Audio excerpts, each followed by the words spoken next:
अस्सलाम वालेकुम जी।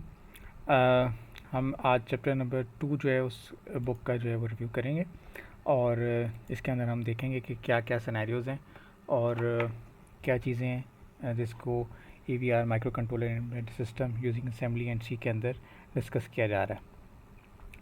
सो topics are AVR CPU, its architecture, we'll see some simple programs, we'll see कि data memory access किस तरह की होता है और प्रोग्राम मेमोरी क्या चीज़ है और what type of architecture it's basically using, which is basically RISC architecture. So एक जो माइक्रो कंट्रोलर है लाइक अदर कंट्रोलर्स या माइक्रो प्रोसेसर्स, वो ये भी एक पूरा सिस्टम है या पूरा कंप्यूटेशन का सिस्टम है जिसके अंदर हमने बात की थी कि प्रेफरीज के साथ अटैच हो रही होती है, लेकिन जो मेन यूनिट है वो बेसिकली हमारे पास क्या है, this is basically AVR CPU। AVR CPU इसके अंदर जो है उसके अंदर जो मेजर कंपोनेंट है that is ALU, arithmetic logic unit. then we have like SREG system status register and then we have program counter. इसकी हमने चैप्टर नंबर 0 के अंदर बात की थी। इंस्ट्रक्शन डिकोडर, ये किस तरीके से काम करता है, जो मेमोरी के अंदर इंस्ट्रक्शंस पड़ी हैं उन्हें किस तरीके से डिकोड करता है, ठीक है। And then we have like general purpose system registers, you can say they are part of the RAM which stores the volatile memory, और जो इंटरमीडिएट कंप्यूटेशन के रिजल्ट्स हैं उनको ये टेम्परेली जो है वो बेसिकली स्टोर कर रही है। इस आर्किटेक्चर के अंदर ये 0 से लेके 31 तक जो है वो हमारे पास रजिस्टर्स हैं, इनको हम यूज़ कर सकते हैं। सो 31 रजिस्टर्स, या आप इसको कह लें 0 से 31 क्या बन रहा होगा, ये ज़रा हेक्स कैलकुलेशन साथ साथ ज़रा कीजिएगा कि अगर 31 डेसिमल जो है वो आपके पास हेक्साडेसिमल में क्या नंबर होगा, ठीक है। ये हमें आगे जब हम देख रहे होंगे तो हमें आगे नज़र आएगी इन चीज़ों की क्या रिक्वायरमेंट्स हैं। सो ये हमारा एक AVR का CPU है, ठीक है, जिसके अंदर ये सारे कंपोनेंट्स हैं। अब इसकी मैंने एक एनालॉजी की बात की थी कि हमने इसको समझने के लिए इस पूरे सिस्टम को कि ये आर्किटेक्चर किस तरीके से काम कर रहा है, वी कैन कंसिडर कि ये हमारा एक ऐसा सिस्टम है, आप कह लें कोई ऑफिस है या कोई ऐसी चीज़ है जिसके अंदर एक बॉस है। Basically you can say ALU is the boss and he has to make the decisions, ठीक है।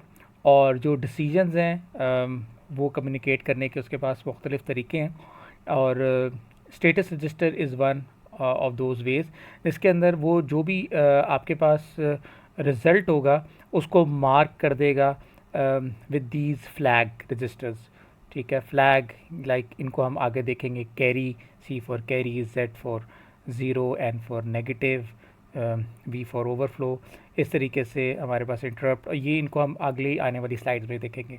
सो जो भी रिज़ल्ट होगा उसका जो स्टेटस होगा वो इनमें से एक या एक से ज़्यादा बिट्स को 1 कर रहा होगा, तो वो उन बिट्स को क्या कर देगा, 1 कर देगा, बाकी को 0 कर देगा, ठीक है। ये वो आउटपुट देने के लिए तरीका कार इस्तेमाल करेगा। ये इसके अंदर अपने स्पेसिफिक ऑपरेशंस होंगे जिनको हम इसकी पर्टिकुलर जो डाटा शीट है उसमें जो इंस्ट्रक्शन सेट आर्किटेक्चर दिया गया है कि इसमें कौन कौन सी कमांड्स हैं, उनको कैसे यूज़ किया जा सकता है, उनके बारे में जो इन्फॉर्मेशन है उसके अंदर सारी अवेलेबल होगी, क्या क्या कमांड्स हैं। And then we can say कि इस जो आर्किटेक्चर है इसके अंदर ये R0 से लेके R31 तक हमारे पास रजिस्टर्स हैं। Consider like if this is the boss and then these are the specific officers, or you can say the file movers जो इन फाइल्स को लेके जाएंगे बॉस के पास, और बॉस जो है उन फाइल्स के साथ ही जो है वो डिसीजन मेकिंग कर रहा होगा। एक थर्ड गाय जो इसको अगर कि एक IO है जो एक दूसरे एड्रेस के ऊपर है, वो अगर चाहे कि मैं बॉस से डायरेक्ट कम्युनिकेट कर लूँ तो अनलाइक एनी अदर प्लेस जहाँ पे अगर आप बॉस से मिलना है तो आपको सेक्रेटरी से मिलना पड़ेगा उसका, या उसके जो ऑफिसर है उसी से मिलना पड़ेगा कि मैं आपके बॉस से मिलना चाहता हूँ। ये भी इसी तरह का एक आर्किटेक्चर है। तो जो भी कमांड है जब वो इसके पास आएगी रजिस्टर के पास, आप इनमें से किसी रजिस्टर को अपनी कोडिंग में एक्सेस कर सकते हैं। वो बॉस को जाके ये जो है आपकी रजिस्टर फाइल जो है वो पेश करेगा, और उसके ऊपर जो है जो भी डिसीजन उसने लेना होगा वो डिसीजन ले रहा होगा।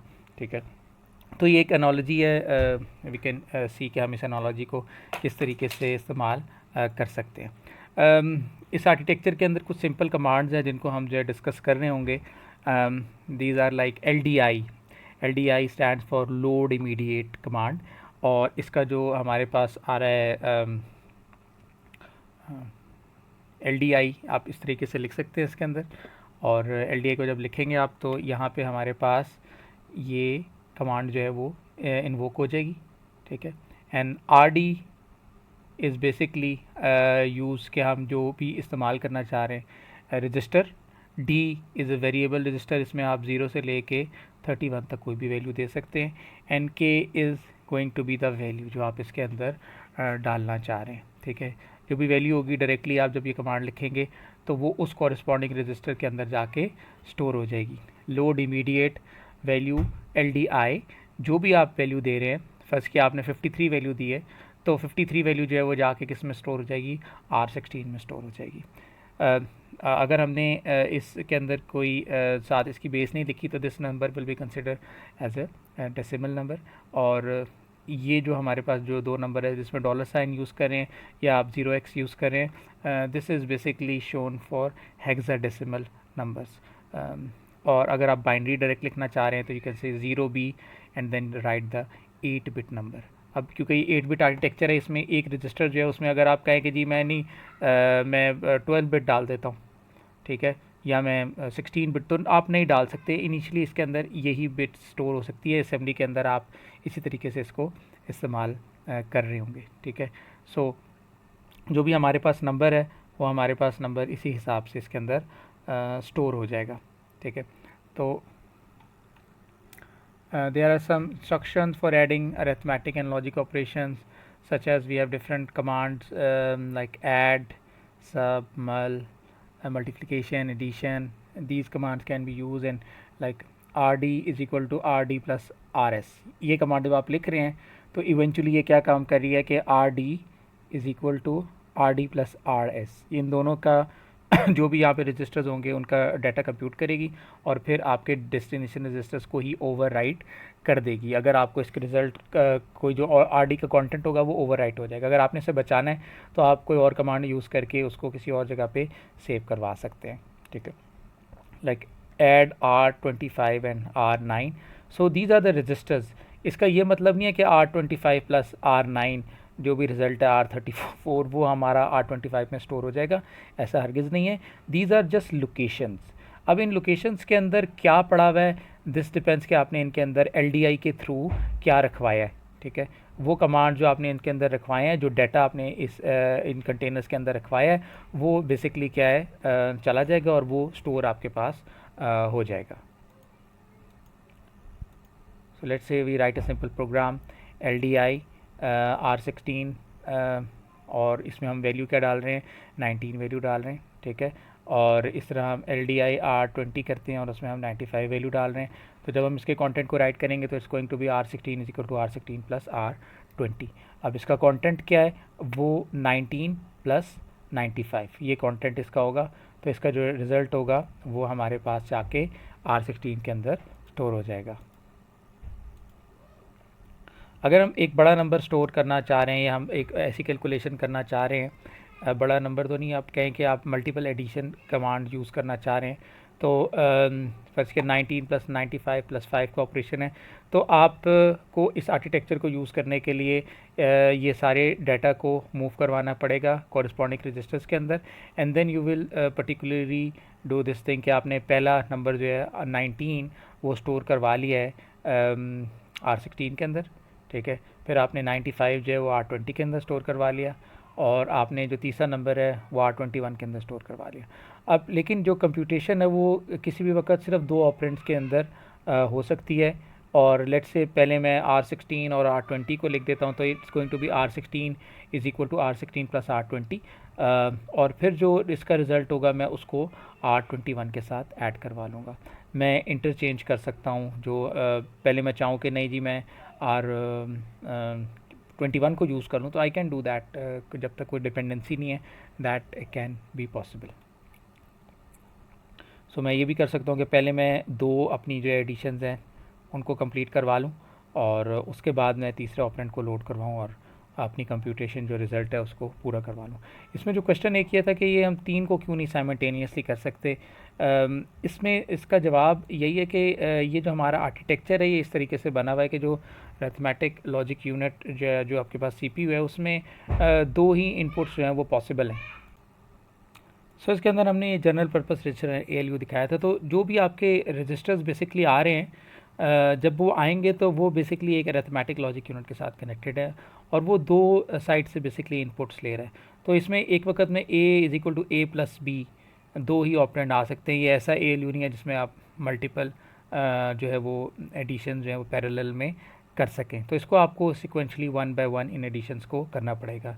ये बुक की चैप्टर के अंदर ये डायग्राम्स मौजूद हैं, और इसमें यह है कि स्लाइड्स के साथ साथ आप इन चैप्टर्स को थोड़ा गो थ्रू करें। इसके जो प्रोग्राम्स हैं, जो रिव्यू क्वेश्चंस हैं, you need to solve them and then C के बेसिकली आपके पास जो है ना ओवरऑल सेंस क्या बन रही है। जब तक थ्योरी को पढ़ेंगे नहीं, उसको रिलेट नहीं करेंगे, सिर्फ स्लाइड्स जो हैं वो आपको कॉम्प्लीमेंट नहीं करेंगी। तो book reading is must in this course to understand the whole concept.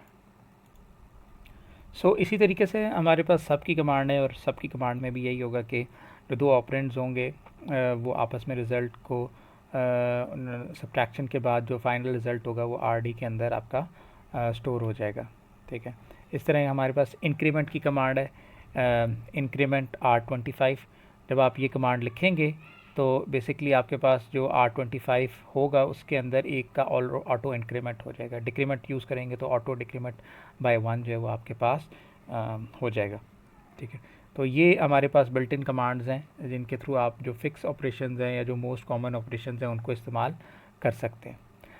Data address space basically it's a process जिसमें हम इसकी एड्रेस स्पेस को समझने की कोशिश कर रहे हैं कि जो टोटल आपके पास आप कह लें जो रैम है वो किस तरीके से डिवाइड हुई हुई है and how it's being utilize. इसके अंदर जो बुक रीडिंग है that is again very important. इसको आपको पढ़ना पड़ेगा कि आपको समझ आए कि इसकी एड्रेसिंग किस तरीके से जो है ना वो चल रही है। ठीक है, तो हमारे पास जो 000 से शुरू हो रही है, और शुरू में हमारे पास जनरल पर्पस रजिस्टर्स जो हैं मैंने आपको बताया था कि ये 0000 टू 001F। अगर आप 1F को कन्वर्ट करेंगे to from base 16 to decimal तो आपके पास 31 आएगा।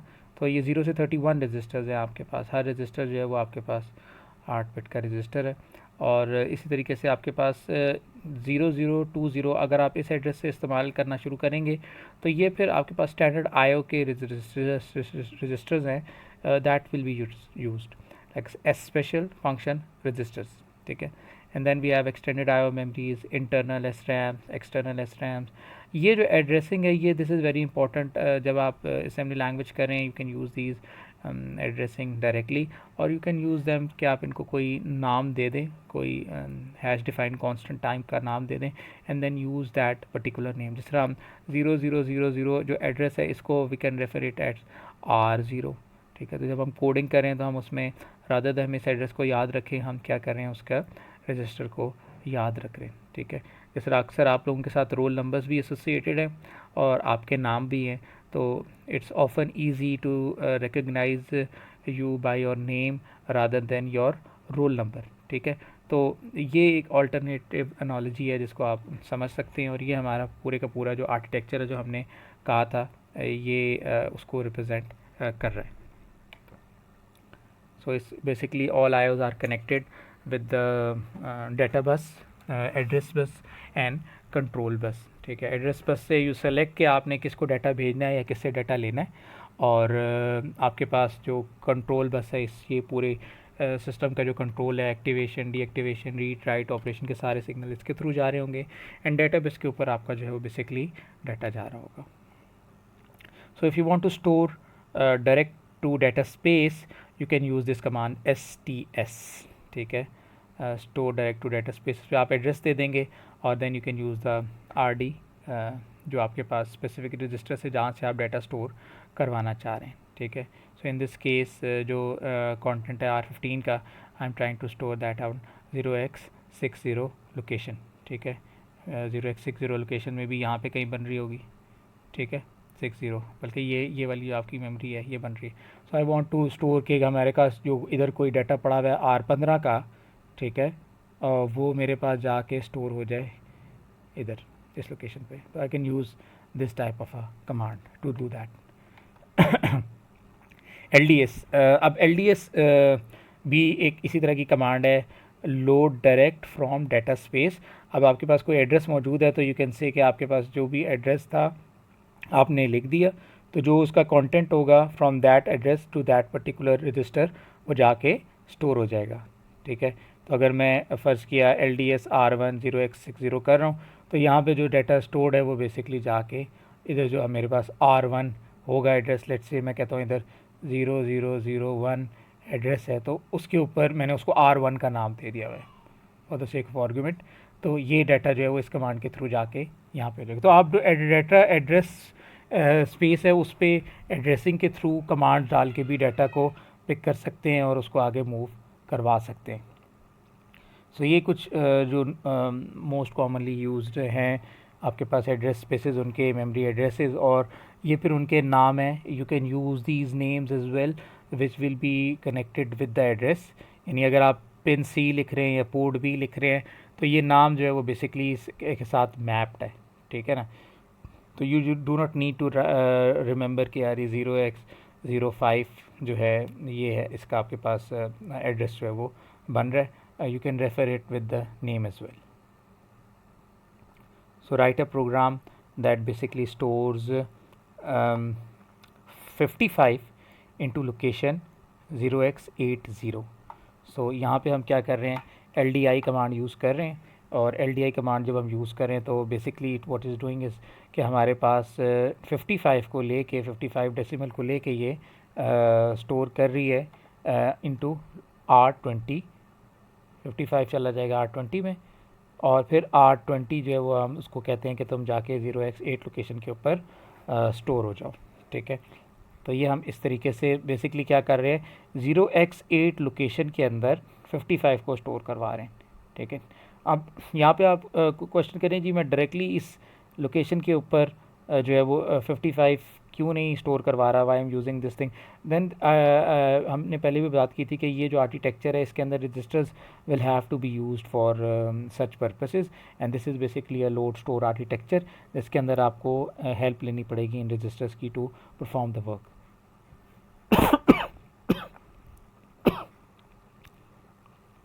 Write a program that copies the content of 0x80 location to the RAM location 0x81. इस तरीके से ये भी आपका जो है वो प्रोग्राम 80 लोकेशन से डाटा उठा रहा है और उसे 81 के ऊपर कॉपी करवा रहा है. अच्छा, इसमें LDS और LDI के जो बेसिक सिनेरियोज़ हैं उनको आप यहाँ पे देख सकते हैं कि LDI भी यूज़ हो रही है और LDS भी यूज़ हो रही है. और इनको आप बेहतर तरीके से यहाँ भी देख सकते हैं कि जब हम इनको इस्तेमाल कर रहे हैं तो इनका अलग अलग जो है वो बेसिकली मकसद है. ठीक है, और इन अलग अलग मकसद के लिए आप बुक को रेफ़र कर सकते हैं कि आप इसकी थोड़ी जो थ्योरी है उसको भी चेक करें क्या इनमें डिफरेंस है. लेकिन one major difference is when you are using LDI, जो भी उसके आगे लिखा हुआ होगा number that will be directly referred और वो जो है उस लोकेशन पे जिस पे भी आप कह रहे होंगे इस रजिस्टर के ऊपर जाके स्टोर हो जाएगा. But LDS is not direct thing. ठीक है, अगर हम एग्ज़ाम्पल दें कि फ़र्ज़ किया मैं कहता हूँ कि जी मैं LDI की कमांड यूज़ कर रहा हूँ एंड मैं कहता हूँ जी फ़लाँ बंदे के पास जाओ और उससे 5 रुपये लेके आ जाओ. तो मैंने कांस्टेंट डिफ़ाइन कर दिया कि इमीडिएट वैल्यू डिफ़ाइन कर दी. तो वो बंदा जब जाएगा उसके पास 5 रुपये होंगे, वो उसी से 5 रुपये लेगा और वो ला के मुझे दे देगा. ठीक है, एंड इफ़ आई से LDS ठीक है। तो मैं कहूँगा जी फ़लाँ बंदे के पास चले जाओ, वो तुम्हें एक मे बी थैला दे देगा, 0x90 उस बंदे का नाम है, ठीक है। वो आपको एक थैला दे देगा, वो आप थैला मेरे पास ले आओ। अब जब वो लाएगा तो उसके अंदर बेसिकली वो उसका एड्रेस था 0x90। अब उस थैले के अंदर कुछ कंटेंट होगा, हो सकता है उसके अंदर 5 रुपये पड़े हों, उसका लगता है उसके अंदर 10 रुपये पड़े हों, लेकिन 8 बिट आर्किटेक्चर में इट इज़ नॉट पॉसिबल कि उसके अंदर 255 से ज़्यादा रुपये पड़े हुए हों, उसकी कैपेसिटी नहीं है, ठीक है। तो LDS के थ्रू मुझे जो है वो एक स्पेस होगी जिसके अंदर जो कुछ भी पड़ा हुआ होगा वो मेरे पास आ जाएगा और I can use it for my computation. So यहाँ पे एक हम कह रहे हैं कि add the content of the location 0x90 to the content of location 0x95, ठीक है। Content of location 0x90, so 0x90 is basically an address, और इसके अंदर जो चीज़ पड़ी हुई है उसको हम कह रहे हैं ऐड करवाओ आप विद द कंटेंट ऑफ 95। मैंने आपको ये बात की थी कि R0 से R31 तक स्पेशल रजिस्टर्स हैं। इवन दो इन रजिस्टर्स के अंदर इन लोकेशन के अंदर वैल्यू पड़ी हुई है, लेकिन हम इनको डायरेक्टली यहाँ पे नहीं लिख सकते कि जी ऐड करो आप 0x90 को to 0x95. We need to use these registers because the boss has to take the decision and boss is sitting inside the ALU, ठीक है। तो यहाँ पे आप इसके कंटेंट्स को मूव करेंगे और फिर आप इनको यहाँ पे बॉस के पास लाएंगे, बॉस इनका रिज़ल्ट कंप्यूट करेगा और वापस R20 में राइट कर देगा, और R20 फिर जो है वो यहाँ पे आप ला के उसको जिस पर्टिकुलर लोकेशन पे आपको कहा गया है आप उस पर स्टोर करवा देंगे। दीज आर बेसिक प्रोग्राम्स जिनका मेन मकसद ये है कि आपको जो मूवमेंट है, डाटा मूवमेंट है, जो डाटा डिसीजंस हैं, उनके कॉन्सेप्ट जो है वो समझ में आए, ठीक है। सो छोटे छोटे प्रोग्राम्स हैं, you can use these programs to understand this thing. Store 0x53 into SPH register, the address of SPH is 05E, ठीक है। तो इन्होंने बेसिकली ये किया कि 53 लोकेशन का जो डाटा है उसको SPH रजिस्टर, जिसका हम बाय एड्रेस अगर कहें तो उसका एड्रेस है 0x5E, उसमें हम स्टोर करवा रहे हैं। स्टैक पॉइंटर हाई और स्टैक पॉइंटर लो के रजिस्टर्स हैं, and you can use specific commands. फ़र्ज़ किया मैं इनसे डायरेक्टली इनपुट लेना चाह रहा हूँ। अब इसके एस्पेक्ट में आपको थोड़ी सी जो है वो बुक को साथ साथ स्टडी करना पड़ेगा, ठीक है। और बुक जो है वो हमें काफ़ी अच्छे तरीके से बताएगी कि जो थ्योरी है वो बेसिकली क्या है, ठीक है। So the AVR microcontroller, there are two kind of memory spaces, code memory space and data memory space, ठीक है। कोड में कोड होगा और डाटा में डाटा होगा। कोड इज़ लाइक जो फिक्स इंस्ट्रक्शंस हैं, और डाटा इज़ लाइक जिसके ऊपर काम हो रहा है। डाटा चेंज हो रहा होगा, कोड एक दफ़ा आपने डाल दिया तो वो चेंज नहीं हो रहा होगा। So our program is stored in code memory, ठीक है, code memory space where the data memory stores the data, ठीक है। सो हमने अगर एक लूप लिखा है for i is equal to 1 to 10, so ये जो हमारा है ये कोड है, ठीक है। और जब ये लूप चल रहा है तो i is equal to 1, i is equal to 2, this is basically जो i की जो वेरिएशन है ये क्या है, data. This is stored in the data memory. So will examine the code memory space in this section and will discuss the data memory space in other section. So ये वही चीज़ें हैं जिसको हम अभी डिस्कस करके आए हैं। Then we have general purpose registers as we discuss in last section in GPR uses 32 bytes of data memory space, and this is always between 00 to 1F. So general purpose register अभी हमने बात की थी R0 से लेके R31 तक है, और ये टोटल 32 बाइट्स बनेंगे क्योंकि 32 रजिस्टर्स हैं of 1 byte. 32 multiply by 1 byte is equal to 32 bytes, और ये इसकी एड्रेस स्पेसिंग आपके सामने आपको नज़र आ रही है।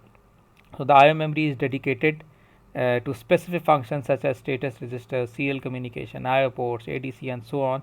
The function of each IO memory location is fixed by CPU designer at the time of design because it is used to control of microcontrollers and peripherals, ठीक है।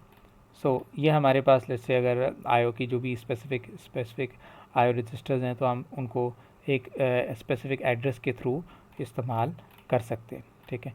So do read this book along with this thing. Memory के different aspects हैं, SRAM, EPROM, इनको हमने example में जो chapter number 0 था उसकी में डिस्कस किया था। ये LDS की इंस्ट्रक्शंस क्या हैं, LDI की इंस्ट्रक्शंस क्या हैं। Again book is very important. Book को आप कॉम्प्लीमेंट किए बगैर समझ नहीं सकते कि आपके पास जो है वो सिनेरियोज क्या करें। So in instruction tell the CPU to load 1 byte from an IO register to the GPR। So 1 byte की इंस्ट्रक्शन है, आप इसके थ्रू क्या कर सकते हैं, जो भी आपका डाटा है वो आप आईओ पोर्ट से डायरेक्ट उठा के उसको ले सकते हैं टू अ स्पेसिफिक रजिस्टर। ये 1 बाइट की आपके पास जो है वो इंस्ट्रक्शन आ रही है और इसको आप जो है वो उसी हिसाब से देख सकते हैं। सो इन बेसिकली मैंने बताया कि जो भी हमारे पास चल रहे हैं हमारा कोड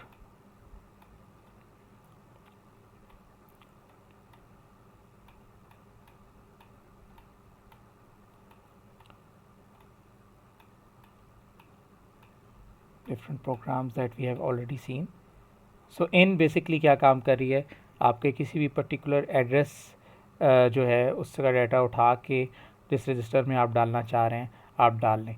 ये जो इनपुट्स हैं ये they can be external to the system, ठीक है, जिनके थ्रू आप डाटा जो है वो लेना चाह रहे हैं और उनके थ्रू आप जो है वो बेसिकली क्या काम कर रहे हैं, जो आपका रजिस्टर्स हैं उन पे अपना रिजल्ट्स को लेके आ रहे हैं। और internal to the system is well, out की कमांड ये करेगी कि जो आपका रिज़ल्ट्स कंप्यूट हो गए हैं उनको आप जिस भी रिज़ल्ट में डालना चाह रहे हैं, किस भी रजिस्टर में डालना चाह रहे हैं, आप उसमें उसको मूव करवा सकते हैं।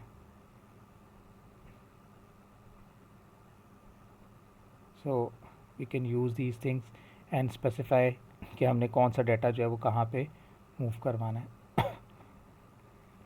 सो write a program that adds the content of the pin C input register to the content of pin D and store the result in the location 0x90 of the register, ठीक है।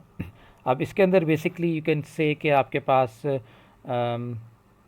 ये अगर एक micro controller है, ठीक है, इस पर एक आपके पास लगी हुई है पिन सी जो है आपकी वो वाली इनपुट पोर्ट को आप कहेंगे कि इनपुट पोर्ट सी जो है आप इससे आपने यहाँ पे कोई बटन्स लगे हुए हैं जिससे आप 8 बिट का डाटा ले रहे हैं। Let's say this is pin सी। ये आपके पास एक और इनपुट पोर्ट है जिसके ऊपर कुछ बटन्स लगे हुए हैं और ये भी आपकी 8 बिट की पोर्ट है, ये भी आपकी 8 बिट की पोर्ट है, ठीक है। और ये आपके पास क्या है, माइक्रो कंट्रोलर है आपका, ठीक है। तो आपने इन दोनों पोर्ट से डाटा लिया कि भाई इधर जो भी डायनामिक कंटेंट है, अब इधर बटन्स लगे हुए हैं that are not internal to the system. ये अब आपके ऊपर है कि आप इधर 1 करते हैं या 0 करते हैं बटन को, या 1 करते हैं या 0 0 0 करते हैं, जो भी आप इन बटन्स को करना चाह रहे हैं। एक कैलकुलेटर की तरह ये आपकी विल के ऊपर है। आपने ये रिज़ल्ट्स दिए अब ये क्या करेगा कि इसने क्योंकि इनके ऊपर एडिशन के रिज़ल्ट्स लेने, तो ये यहाँ पे रिज़ल्ट्स लेने के लिए इसको क्या करना पड़ेगा कि आपका जो भी सिनेरियो आ रहा है उनको इनको एक एलोकेटेड रजिस्टर्स करने पड़ेंगे, ठीक है, क्योंकि डायरेक्टली पोर्ट माइक्रो कंट्रोलर का जो ALU है उसमें उसके साथ कनेक्टेड नहीं है। You use have to use these officers और PNs जो आपकी फ़ाइल को लेके जाएंगे टू द बिग बॉस, ठीक है। और वहाँ पे जाके क्या होगा, R20 या R21 के रिज़ल्ट्स आएंगे, बॉस उनके ऊपर डिसीजन लेगा कि इनके एडिशन करेगा, रिज़ल्ट को स्टोर कर देगा R20 में, एंड देन R20 का जो रिज़ल्ट होगा you can store it as per design कि यार 0x90 में इसका रिज़ल्ट स्टोर करना है, ठीक है। तो STS की कमांड क्या करेगी कि जो भी आपका रिज़ल्ट R20 के अंदर कंप्यूट हुआ है that is going to be store in 0x90। अब ये एक डायनामिक प्रोग्राम है। अगर आपने यहाँ पे दिया हुआ था फर्स्ट किया 0 0 0 0, आपने एक कंटेंट दिया था 0 0 0 0 और दूसरा दिया था 0 0 0 1 और दूसरे पे दिया था 0 0 0 0 0 0 अगेन 1, ठीक है। तो रिज़ल्ट क्या बन जाएगा, 0x0 0 0 एंड 0 0 1 0 2 और ये जाके कहाँ स्टोर हो जाएगा, R20 लोकेशन पर। डिपेंड क्या आपने इनपुट पे क्या दिया। तो ये आपने एक छोटा सा जो है वो एक एडर जो है उसका कोड बेसिकली लिख लिया है जो 8 बिट का एडर है, ठीक है। और जो रिज़ल्ट्स होंगे वो आपके उस हिसाब से आगे चले जाएंगे। सो वी हैव हमने बात की थी कि जो आपका ALU है, बॉस जो है जिसने डिसीजन लेना है, he has to mark the results as well, कि जो इसका डिसीजन हुआ है उसके नतीजे में क्या जो है वो फ्लैग्स कैरी हुए हैं कि क्या A-B का रिज़ल्ट अगर 0 आ गया, यानी A का कंटेंट भी 2 था और B का कंटेंट भी 2 था, तो रिज़ल्ट 0 आ गया, तो वो बॉस लिख देगा भाई कि भाई Z = 1, ठीक है। और अगर कोई और भी उसके साथ नंबर आ रहा होगा तो उसको भी फिर क्लिक कर देगा, ठीक है। तो यहाँ पे हमारे पास जो स्टेटस रजिस्टर अगेन एक 8 बिट का रजिस्टर है जिसमें I is for interrupt, T is for temporary, H is for half carry, S is for sign, V is for overflow N is for negative number अगर आ गया, Z is for zero अगर आपके register का content है, और अगर आपका कंटेंट जो है वो कैरी कर रहा है तो फिर ये आपका C भी 1 हो जाएगा। मल्टीपल भी रजिस्टर जो है वो आपके पास 1 हो सकते हैं। तो I और T को तो अभी हम नहीं यूज़ कर रहे, वो इंटरप्ट के सेक्शन में हम I को देख रहे होंगे। अदरवाइज़ जो यहाँ पे हमारे पास H से लेके C तक है, ये scenarios they will be utilized in this chapter. So छोटी छोटी कैलकुलेशंस हैं, ये अभी हमने देखी भी थी रिव्यू के अंदर। इनको आप कर सकते हैं, ठीक है। तो अगर हमने ये दो नंबर्स की एडिशन की है और एक अगेन कैरी जनरेट हुआ है, क्योंकि 0 1 1 0 1 1 0 1 1 1 1 0 कैरी 1, सो कैरी 1 हाफ में ये निबल आप कह लें 4 बिट के बाद हाफ कैरी जनरेट हुआ है, तो ये हाफ कैरी वाला जो बिट है ये बेसिकली इसको रेफ़र करिए, इसकी वजह से ये हाई हुई है। अगर यहाँ पे ज़ीरो आता, फ़र्ज़ किया यहाँ पे भी ज़ीरो होता, ठीक है, तो ये 0 1, फिर आपके पास ज़ाहिर सी बात है यहाँ भी ज़ीरो है तो यहाँ पे 1 आ रहा होता और तो कोई कैरी ना जनरेट हो रहा होता, तो ये हाफ़ कैरी फिर आपका क्या हो जाता, ज़ीरो हो जाता, ठीक है। बाकी स्टैंडर्ड कैलकुलेशन है, आई डू रिकमेंड कि आप इन चीज़ों को प्रोसेस करें और इनको मैन्युअली, ये this should be very easy. अगर इसमें कोई एम्बिग्विटी है यू शुड रिजॉल्व इट, और अदरवाइज टेल के यार इसमें ये प्रॉब्लम जो है ना हमारे पास आ रहा है। सो यू कैन सी यहाँ पे हमारे पास एक और एप्लीकेशन है जिसके अंदर एक डिफरेंट दिया हुआ है, और इसके अंदर हमारे पास जो कंटेंट है इट्स सम हाउ जनरेटिंग कि आपके पास हाफ कैरी भी इसमें जनरेट हो रहा है, इसमें आपके पास कंप्यूटेशन के अंदर कैरी भी जनरेट हो रहा है, और जो पूरा रजिस्टर है इस कंप्यूटेशन की वजह से इसके जो ओवरऑल रिज़ल्ट है वो ज़ीरोज़ आ रहे हैं, तो ज़ीरो भी जनरेट हो रहे हैं। तो ये जो आपके इस सिनेरियो के अंदर जो रिज़ल्ट होगा स्टेटस रजिस्टर का, उसमें C भी 1 हो जाएगा, ज़ीरो भी 1 हो जाएगा और H भी 1 हो जाएगा। बाकी हो सकता है आपके ज़ीरो चल रहे हों, ठीक है।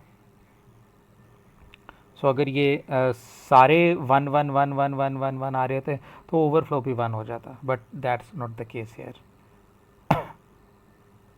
सो अगर नेगेटिव नंबर आ रहा है आपका, ठीक है, तो नेगेटिव नंबर आने की वजह से आपके पास क्या है, ये पर्टिकुलर फ्लैग जो है वो जनरेट हो रहे हैं। आप इसके अंदर कंप्यूटेशन खुद से करें और देखें कि क्या चीज़ बन रही है, कोई नंबर थोड़ा चेंज करके देखें, ठीक है। सिमुलेटर के अंदर भी इन चीज़ों को टेस्ट किया जा सकता है और स्टेटस रजिस्टर्स को देखा जा सकता है।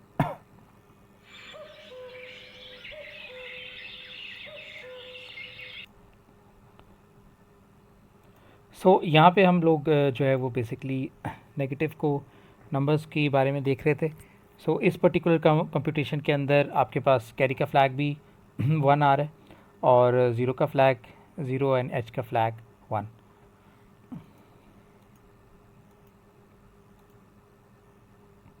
सो इस पर्टिकुलर कंप्यूटेशन के अंदर आप देख सकते हैं दोनों के कंटेंट सेम है, जिसकी वजह से जो रिजल्टिंग आपके पास रजिस्टर का कंटेंट है वो क्या है, ज़ीरो है, और इस ज़ीरो पे आने की वजह से आपका जो ज़ीरो का फ्लैग है वो 1 आ रहा है, ठीक है। सो जो भी यानी आपका जो कंप्यूटेशन है उसका जो एंड रिज़ल्ट है, ये जो रजिस्टर जिसके ऊपर लास्ट ALU ने डिसीजन लिया था उसका बारे में जो जो होंगे इन एस्पेक्ट की एट्रीब्यूट्स, उसके हिसाब से ये डिसाइड कर लेगा कि ये 1 0 इनको किस तरीके से जो है वो फिल करना है, and it will help you in your further computations और इन योर एल्गोरिथम्स, और जो भी आपने कंडीशनल स्टेटमेंट्स लगानी होंगी क्योंकि assembly language is the mother language की जो कंप्यूटर के इस्तेमाल होने में, कंप्यूटर को प्रोग्राम करने के लिए इस्तेमाल हो रही होती हैं, तो इसके अंदर C जो है वो एक हायर लेवल लैंग्वेज है, ठीक है। Assembly is a basically a lower level language, इसके ऊपर आप जो है वो इन्हीं कंप्यूटेशन इन्हीं कमांड्स को यूज़ करके अपना बेसिक एल्गोरिथम जो है वो डेवलप कर रहे हैं, ठीक है। So these are like jump conditions, jump instructions are usually use जब आपने कोई कंडीशनल स्टेटमेंट्स जो है वो लगानी है। तो यहाँ पे ये इसका नाम यूज़ होता है ब्रांच। ब्रांच इज़ बेसिकली कि जब भी आप ब्रांच क्या होती है, ब्रांच, ठीक है, कि बेसिकली आप एक नोड पे पहुँचे and you need to decide on something, और वो जो डिसीजन है वो आप ले रहे हैं, लेट्स से BRLO कमांड जो है उसका मतलब है branch if carry is equal to 1। So if C is equal to 1 आ गई है, ठीक है, BRLO आपने लिखा हुआ है और ये स्टेटस रजिस्टर जो है ये 1 शो कर रहा है, तो it's going to go to this node.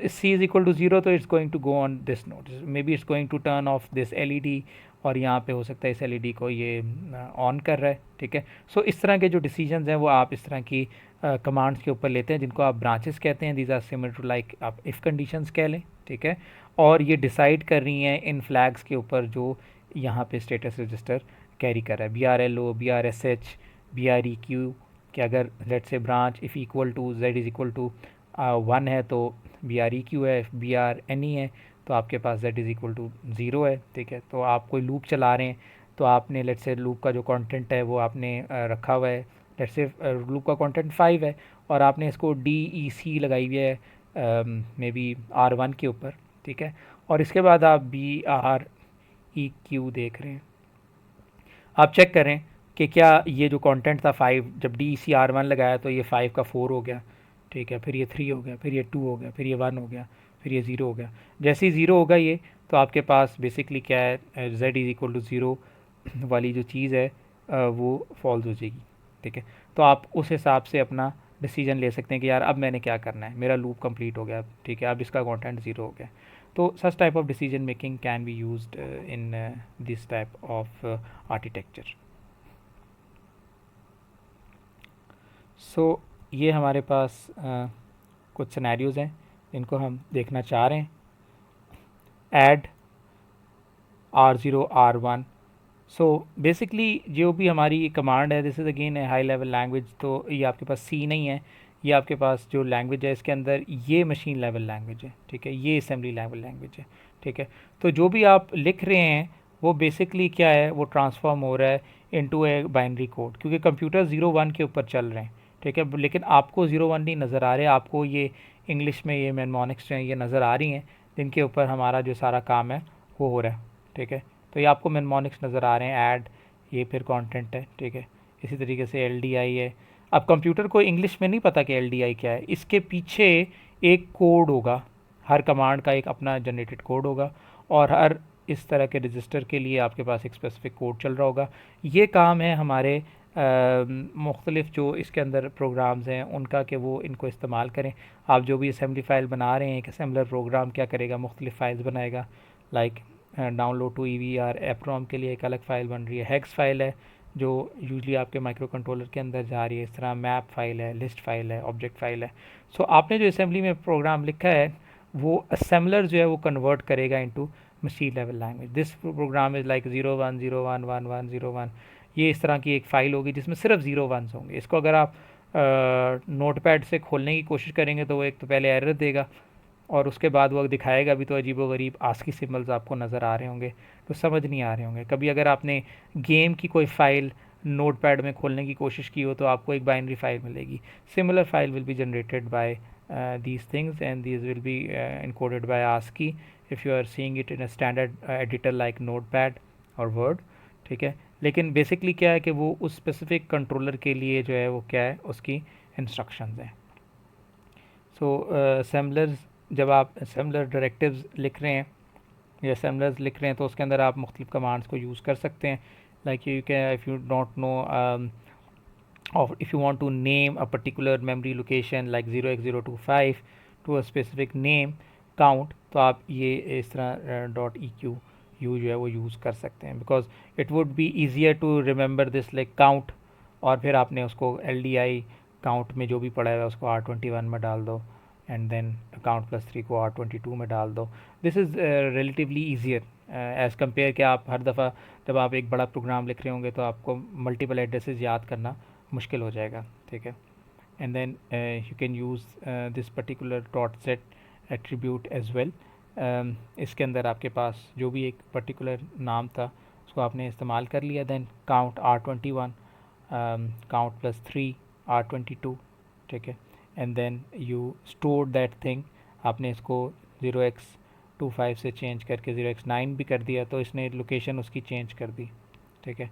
तो आप सेट करना चाहें अपने हिसाब से तो आप इसको चेंज भी कर सकते हैं। ओरिजिनेट, ये जो आप जो भी प्रोग्राम इसके अंदर लिख रहे हो और .org 0 यह है कि ये 0th लोकेशन से बेसिकली शुरू हो रहा है, ठीक है।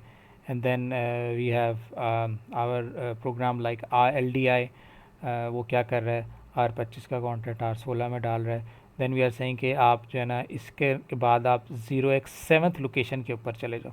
यू कैन सी कि जो सारी इसके अंदर बीच में स्पेस है वो सारी खाली है, और फिर आप 7th लोकेशन जो है उसके ऊपर अपना काम स्टार्ट कर रहे हैं, ठीक है। और यहाँ पे हमारे पास जो है वो फिर क्या हो रहा है कि हमारा जो नेक्स्ट ऑप कोड आ रहा है LDI के पॉइंट ऑफ व्यू से वो इस्तेमाल हो रहा है, और हमारा जो भी डाटा है वो इस्तेमाल हो रहा है। And then we have like LDI की दूसरी कमांड 8वीं इसके ऊपर हमारी शुरू हो रही है। अब आगे हमारे नंबर इस तरह स्टोर, तो मेमोरी के अंदर जो है ना ये इस तरह की कुछ फ़ाइल बन रही है। अगर आप माइक्रो कंट्रोलर की मेमोरी खोल के देखेंगे इस प्रोग्राम, तो वो जो मेमोरी आपके पास फिजिकल मेमोरी है उस पर इन एड्रेसेस के ऊपर इस तरीके से डाटा जो है वो पड़ा हुआ होगा। तो इसमें बेसिकली ORG कमांड को देख रहे हैं कि you can change the location of the memory by using the ORG command. Include directive को आप यूज़ कर सकते हैं, पर्टिकुलरली जो भी आपने फ़ाइल जो है, जो डेफिनेशंस हैं आप जो भी कंट्रोलर यूज़ कर रहे हैं उनकी यहाँ पे स्टोर हुई भी होंगी, और जब आप इसको इंक्लूड करेंगे तो पर्टिकुलरली वो सारी डेफिनेशंस, वो जो सारे नाम हैं, जो एड्रेसेस थे जो काफ़ी मुश्किल है उनको याद रखना, वो उनको नामों के साथ एसोसिएट कर देगा, so that it is easier for you to just write SREG, ठीक है, instead of remembering 0x3f in your code, ठीक है। और इसको आप जो है वो बेसिकली इस्तेमाल कर लें। Assembly is little bit difficult because इसके अंदर डिटेल्स मशीन आर्किटेक्चर के हिसाब से काफ़ी ज़्यादा होती हैं। यूजली असेंबली इज़ यूज्ड जब आपको ऑप्टिमाइजेशन चाहिए, हाई स्पीड चाहिए, ठीक है। और इसमें इतनी ज़्यादा यानी परेशानी की बात नहीं है, क्योंकि हम असेंबली जो है उसको जब इस्तेमाल कर रहे हैं तो हम उसको एक लिमिटेड एस्पेक्ट में इस्तेमाल कर रहे हैं। अब हायर लेवल लैंग्वेजेस जो हैं, जब आप जिस तरह C यूज़ कर रहे हैं, C के बिहाइंड द सीन ये काम अब खुद ब खुद हो रहा है। कंपाइलर्स जो C के लेवल के हैं वो इतने इंटेलिजेंट हो गए हैं कि वो ट्रांसलेशंस ख़ुद कर लेते हैं। But it is very important कि हमें पता हो कि ग्राउंड लेवल के ऊपर काम किस तरीके से हो रहा है, और how can we use these work to modify the things that we already have.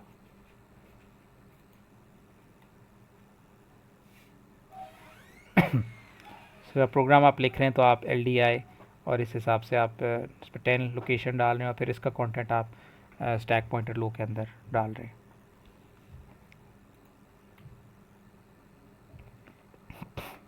So this is again interesting animation जिसके अंदर ये प्रोग्राम आपको दिखाएगा कि ये वाला पर्टिकुलर आर्किटेक्चर किस तरीके से काम कर रहा है। लेट्स कंसिडर ये हमारी फ्लैश रोम है जिसके अंदर हमारा कोड स्टोर्ड है। जिस तरह 328p हमने बात की थी पहले कि एक हमारे पास डाटा मेमोरी है और एक हमारे पास कोड मेमोरी है। सो जो हमारा पास प्रोग्राम है वो यहाँ पे हमारे पास स्टोर्ड है। और so this is a 16-bit architecture, sorry 8-bit architecture. अब इसके अंदर जो मेमोरी एलोकेशन हुई है वो 16-bit के हिसाब से हुई भी है, ठीक है, ताकि उन्होंने जो वर्ड्स हैं उनको वो मेमोरी में उठा सकें, एड्रेस को भी और दूसरे आपके जो सिनेरियो बन रहा है उसमें भी। अब ये इस मेमोरी का बेसिकली क्या है, कंटेंट है जो इसके अंदर कोड स्टोर हुआ है। अब आग इस पॉइंट ऑफ व्यू से आप देखेंगे तो this is basically you can say कि this is machine level language जो इसकी है वो सारी इसमें ये चल रही है। अब आप अगर इसकी फ़ाइल खोल के देखेंगे तो आपको क्या नज़र आएगा, हेक्साडेसिमल नंबर्स तो आपको नहीं नज़र आएंगे। फ़र्ज़ किया आपको 1 1 1 0 0 0 1 0 0 0 0 0 0 1 0 1, ये बेसिकली क्या मैंने लिखा है E2 0 और 5, ठीक है। इसी तरीके से आप खोलेंगे तो ये आ जाएगा 1 1 1 1 0 0 1 1 0 0 0 1 0 1 0 0। सो ये आपको अब नज़र आ रहा है। अगर आप इस मेमोरी की हेक्स फाइल खोल के देखेंगे उसके अंदर इस तरीके से जो है ना ये बाइनरी फाइल जो है ना वो लिखी हुई होंगी, और इनके जो आस्की कैरेक्टर्स होंगे उसके हिसाब से आपको इसके जो भी सिंबल्स नज़र आ रहे होंगे, डॉलर साइन, अजीबोगरीब किस्म के। बट बिहाइंड द सीन जो आपने कोड लिखा था वो मीनिंग में कुछ इस तरीके का कोड है, ठीक है। लेकिन जब कंप्यूटर में स्टोर हो रहा है तो वो इस तरीके से मशीन लेवल लैंग्वेज के अंदर 10 के अंदर कन्वर्ट होकर स्टोर हो रहा है, ठीक है। और यहाँ पे हमारे पास सिंपली कोड कर क्या रहा है कि इसके अंदर 0x25 को हम पहले R16 में डलवा रहे हैं, फिर हमने हेक्साडेसिमल के अंदर ही ये 34 को लिखा है, इसको हम R17 में डलवा रहे हैं, ठीक है। और उसके बाद हम 0x31 वैल्यू को R18 में डलवा रहे हैं, ठीक है। फिर हम ऐड कर रहे हैं R16 प्लस R17 को, और रिज़ल्ट स्टोर कर रहे हैं R16 के अंदर, और उसके बाद हम ऐड कर रहे हैं जो R16 के अंदर इन दोनों का एक्यूमुलेटेड रिज़ल्ट था उसको हम R18 के साथ ऐड करके फ़ाइनल रिज़ल्ट स्टोर कर रहे हैं R16 में। और फिर हम क्या करवा रहे हैं, LDI यानी 11 वैल्यू जो है उसको हम स्टोर करवा रहे हैं R17 में, ठीक है। और फिर हम ऐड करवा रहे हैं R16, यानी ये जो तीनों कंटेंट्स हैं इनका जो एडिशन है उसको प्लस 11 करवा के हम जो हमने नाम दिया हुआ है सम का, उसके अंदर हम स्टोर करवा देंगे इस R16 के कंटेंट को। और उसके बाद हमने एक काय के जंप हेयर, ये लूप चलेगा और ये हमेशा इधर ही स्टे करेगा। जिस तरह आप जब कंप्यूटर प्रोग्रामिंग करते थे तो वहाँ पे आप गेट ch लिख देते थे, ठीक है, ताकि प्रोग्राम अपनी जगह के ऊपर स्टे करता रहे, ठीक है। सो यहाँ पे हमारे पास जब ये प्रोग्राम हमारा चलेगा तो पहले ये इंस्ट्रक्शन डिकोडर के अंदर E205 आएगा, ठीक है। और E205 जो है उसके अंदर आप थोड़ा सा इसमें देखेंगे तो ये जो 2 और 5 है ये बेसिकली क्या है, यही वाला डाटा है। इसकी अरेंजमेंट कुछ इस तरीके से कि 2 यहाँ पे लिखा हुआ है और ये देखें 5 यहाँ पे लिखा हुआ नज़र आ रहा है, ठीक है। और बाकी इसका जो है वो बेसिकली क्या चल रहा है, ऑप कोड चल रहा है, ठीक है। आप इसको ऑप कोड कह सकते हैं, इसमें जो भी इसका सिनेरियो है पर्टिकुलरली LDI कमांड के साथ, ठीक है। तो हमारे पास फिर रजिस्टर नंबर भी जो है उस तरह की इन्फॉर्मेशन भी साथ आ रही होती है। सो E205 हमारे पास आ गया। अब इसके हिसाब से नेक्स्ट फिर इंस्ट्रक्शन चलेगी E314, ठीक है। और आप ये देखें कि प्रोग्राम काउंटर भी जो है वो इंक्रीमेंट करता जा रहा है, कि बता रहा है कि नेक्स्ट इंस्ट्रक्शन आपकी कौन सी होनी है इसके बाद, ठीक है। तो बारी बारी ये रिज़ल्ट सारे कंप्यूट होंगे इंस्ट्रक्शन डिकोडर के हिसाब से, इसके रिज़ल्ट्स जो हैं वो आएंगे और रिज़ल्ट्स आएंगे इसके हिसाब से इसकी डाटा मूवमेंट्स होंगी और आपका जो पूरा प्रोग्राम है वो अपनी प्रोसेसिंग को कंप्लीट करेगा, ठीक है।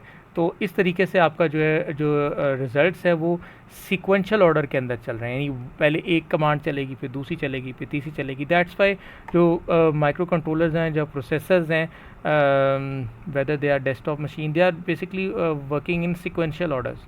एक कमांड के बाद दूसरी में डालते हैं, तीसरे में डालते हैं, और फिर क्रिस्टल जो है दैट्स बिकम वेरी इंपॉर्टेंट, ठीक है। तो अगर आपके पास फ़र्ज़ किया 1 मेगाहर्ट्ज़ का क्रिस्टल लगा हुआ है तो इसका मतलब क्या है कि ये 1 मिलियन क्लॉक पल्सेस आपको देगा 1 सेकंड के अंदर, ठीक है। तो इस वजह से ये ऑर्डर जो है वो तेज़ होता जाएगा जब आप इस क्रिस्टल को इसकी स्पीड जो है वो बढ़ाते जाएंगे, ठीक है। लेकिन माइक्रो कंट्रोलर के अंदर आप एक स्पेसिफिक स्पीड तक इसको बढ़ा सकते हैं, उससे ज़्यादा आप स्पीड अचीव नहीं कर सकते हैं, ठीक है। तो ये इस हिसाब से बेसिकली आपका सिनेरियो चल रहा होगा। ओल्डर आर्किटेक्चर्स जो होते थे उसके अंदर एक इंस्ट्रक्शन जब चलती थी तो आपके जो एग्जीक्यूशन थी वो एक हिसाब से हो रही होती थी। जैसे एक इंस्ट्रक्शन चल रही है तो दूसरी इंस्ट्रक्शन जो है जब तक ये इंस्ट्रक्शन इस सिस्टम में से निकल नहीं जाएगी ये नहीं आएगी, ठीक है। तो इस वजह से ये स्लो है कि एक वक्त में एक ही इंस्ट्रक्शन चल रही है और इन सबको टाइम जो है वो बेसिकली लग रहा होगा जब तक ये एग्जीक्यूट नहीं होगी।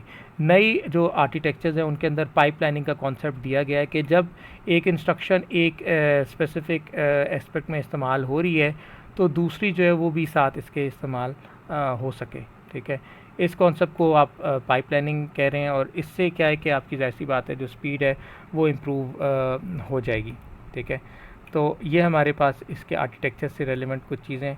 यहाँ पे हमने वही बात की कि अगर बाइनरी कोड आपका एक सैम्पल कोड लिखा हुआ है, ठीक है, असेंबली इंस्ट्रक्शन के अंदर, मेमोरी के अंदर आपको अगर ये चीज़ें नज़र आ रही हैं, ठीक है, तो हमारे पास बेसिकली ये उसका इक्वलेंट हेक्स कोड बन रहा है और ये असल में वो चीज़ थी जो आपने लिखी थी। अब यहाँ से इसको समझना बहुत आसान है, ठीक है, कि ये लिखा हुआ क्या है। यहाँ से समझना तकरीबन नामुमकिन है और यहाँ से समझना भी सेम इज़ थिंग, कि आपको समझ नहीं आएगी कि ये दोनों क्या लिखे हुए हैं, क्योंकि ये again they come in under the category of machine code and this is the assembly code. ये वो डायरेक्टिव है जो आपने दिया है। ये चीज़ जाके मेमोरी में नहीं स्टोर हो रही, ये सिर्फ आपके पास जो प्रोग्राम पड़ा हुआ है .asm का उसके अंदर ये इंस्ट्रक्शन है, ये चीज़ जा रही है आपकी माइक्रो कंट्रोलर की हेक्स फाइल के अंदर। So write an assembly program to turn light on and off with the switch. एक छोटा सा प्रोग्राम है, इसके ऊपर आपने काम करना है और इसमें यही है कि 328 मेगा पी लिखा हुआ है। इसके साथ एक आपने इनपुट ले लिया और इनपुट पे आप एक स्विच लगाएं और स्विच जाहिर सी बात है जब ये स्विच इंटरनली ये स्विच पुल अप है पुल अप का मतलब है कि by default it's initialize to a logic high, ठीक है। और जैसे ही आप क्या करेंगे, इस स्विच को किसी मैकेनिकल फोर्स से, क्योंकि दिस इज़ अगेन एक सिस्टम जिसमें आप एक्सटर्नल इंटरफेसिंग कर रहे हैं, ठीक है।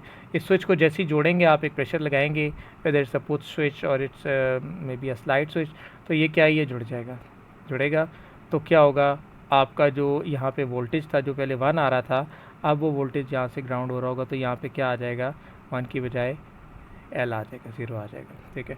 और उसके हिसाब से आपने क्या कर दिया है, इस एलईडी को ऑन करना है या इस एलईडी को ऑफ़ करना है, ठीक है।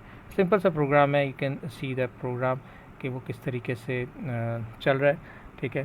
तो you have an idea, basically you right the description, जिस तरह हमने पिछली सिनेरियो में कहा कि एक स्विच ऑन हो, ठीक है, और आपका एलईडी ऑन हो जाए। This can be consider as again जो आजकल स्मार्ट स्विचेस आ रहे हैं, आप आईओटी बेस्ड स्विचेस देखते हैं, वो स्विचेस जो हैं उनके अंदर एक ग्लास टच के साथ एक लगा हुआ है, यानी फिजिकल बटन एग्जिस्ट नहीं कर रहा, वो एक टच स्विच है, इसको आप टच करते हैं सिर्फ एक ग्लास पैनल के ऊपर, and it basically makes all the lights on, ठीक है।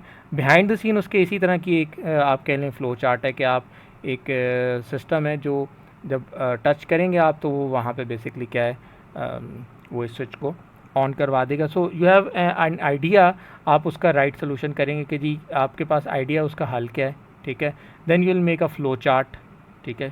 फ्लो चार्ट आप कैसे बनाते हैं, ये इस कोर्स के अंदर वेरी इंपॉर्टेंट थिंग, इसके ऊपर भी हम एक वीडियो बनाएंगे।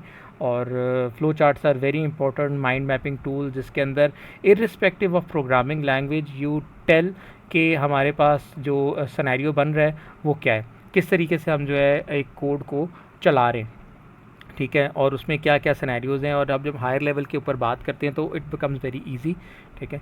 एंड देन उसका हम कोई एक अगर हम डायरेक्ट असेंबली में लिख रहे हैं तो हम एक उसका सोर्स फाइल लिखेंगे, वो सोर्स फाइल एक ऑब्जेक्ट फाइल में कन्वर्ट होगी, और वो ऑब्जेक्ट फाइल जो है वो बेसिकली एक हेक्स फाइल के अंदर कन्वर्ट हो जाएगी।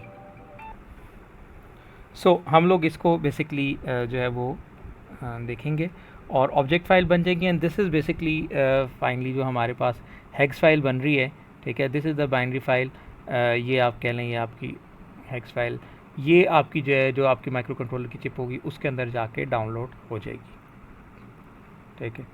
तो एक जनरल हमारे पास जो हो सकता है बोर्ड, उसके अंदर आईओज़ हैं, इनपुट्स आप ले रहे हैं और आउटपुट्स ले रहे हैं। एक पर्टिकुलर जो आपके पास AVR 328P यूज़ हो रहा है, एक लेट्स से ऑर्डिनो कंट्रोल को जो ओनो का बोर्ड है, और उसके साथ USB का कनेक्शन है कि आप इसमें जो आपने अपना प्रोग्राम लिखा है IDE के अंदर, इंटीग्रेटेड डेवलपमेंट एनवायरनमेंट के अंदर, लेट्स से वो AVR स्टूडियो के ऊपर आपने बनाई है, और वो आप बेसिकली जो हेक्स फाइल है वो आपकी आके स्टोर हो जाएगी आपके माइक्रो कंट्रोलर की फ्लैश मेमोरी के अंदर, और यहाँ से फिर आपका माइक्रो प्रोसेसर चल रहा है और आपकी जो भी पूरा सिनेरियो है वो रन हो रहा है। So we can speed up the CPU to a certain aspect depending upon the data sheet, ठीक है। डाटा शीट की हमने बात की थी कि वेरी इंपॉर्टेंट डॉक्यूमेंट, जिसके अंदर इस पूरी IC की जो भी लिमिटेशंस हैं, जो भी इसकी मैक्सिमम और मिनिमम रिक्वायरमेंट्स हैं, चाहे वो वोल्टेज की हो, चाहे वो आपकी टेम्परेचर से रेलेवेंट हो, इसकी लिमिटेशंस हैं वो लिखी हुई हैं। इस डॉक्यूमेंट को पढ़े बगैर अपना सिस्टम डिज़ाइन करना एक अगेन एक बेवकूफ़ी है, ठीक है। तो इसको देखना बहुत ज़रूरी है, और ये भी चीज़ है कि आप बेशक सारा ना देखें, स्टेप बाय स्टेप हम इसको जो है वो देख सकते हैं, ठीक है। And the architecture is basically important aspect to play कि आपके पास जो सिस्टम है वो किस तरीके से जो है वो फास्ट हो रहा है, क्या वो पैरेलल सिस्टम है। जिस तरह अब जो नए सिस्टम्स आ रहे हैं उनमें ड्यूल कोर भी आम आना शुरू हो गया हुआ है, माइक्रो कंट्रोलर्स के अंदर भी ये सिनेरियो जो है वो आ रहा है, ठीक है। लेकिन पुराने कंट्रोलर जो है वो सिंगल कोर थे, उसके अंदर एक ही कोर थी, और उसके अंदर हम पाइपलाइनिंग और रिस्क आर्किटेक्चर के थ्रू अपनी जो है वो स्पीड इंक्रीज़ कर रहे होते थे। सो यहाँ पे ये कुछ ट्रेड ऑफ्स बताए हुए हैं, complex instruction versus risk instruction, six versus risk. Instruction set हैं जिनके ऊपर हम बेसिकली जो है वो अपने पूरे कंप्यूटर को उसका आर्किटेक्चर देख रहे हैं, put as many instruction as you can into the CPU, and risk is basically reduce instruction set, reduce the number of instruction and use your facilities in a more proper way. हमारा जो architecture है that is basically around risk. ठीक है, so RISC processor have fixed instruction set. It makes the task of the instruction decoder easier. So in AVR instructions are 2 byte or 4 byte instructions. ठीक है, but in CISC processor the instructions have different lengths. ठीक है, like in 8051 we have clear C 1 byte, add A हमने करना है तो वो 2 byte की है, और अगर हम जंप कर रहे हैं तो वो भी 2 byte की, लेकिन लॉन्ग जंप कर रहे हैं तो वो 3 byte की इंस्ट्रक्शन है. ठीक है, डिपेंड्स कि आप कोड में कितना ऊपर नीचे जो है वो जा रहे हैं. So reduce the number of instructions in this architecture, and basically इसके फ़ायदे भी हैं और नुकसान भी हैं. ठीक है, it basically reduces the number of use transistors, and cons are that make an assembly program more difficult to handle and can lead in using more memory. So limit the addressing modes. Basically जो हमारे इसके अंदर कुछ advantages हैं, disadvantages हैं, more relevant to the hardware point of view and usages point of view. Load store architecture RISC के अंदर इस्तेमाल होगा. आप you can just load the element from the memory and then take it to the CPU for processing, and then once the result is computed you store back through the store command to the main memory.